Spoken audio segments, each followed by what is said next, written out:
नमस्कार सांग मैंने तो पवित्र रामनवमी अवसर में आम आज बाहर जाइलु टे बाहर खायापाई।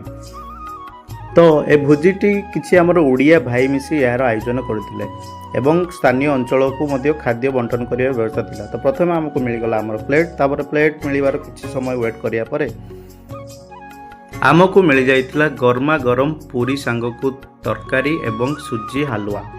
तो प्रथम कर ये आम खाଇବା स्टार्ट कली तापर खाइबार किसी समय परे मिलगला मिक्स वेज एवं एठिकार स्पेशल आइटम जोटा लंकार गोटे आचार।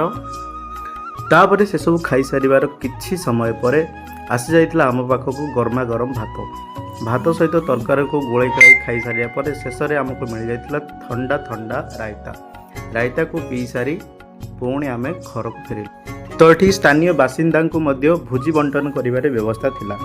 तो सांग माने वीडियोटी केमिति लागला कमेंट रे जणांतु और आपनको कम्युनिटी रे रामनवमी केमिति गला ता मध्ये कमेंट रे जणांतु। रहिली जय जगन्नाथ।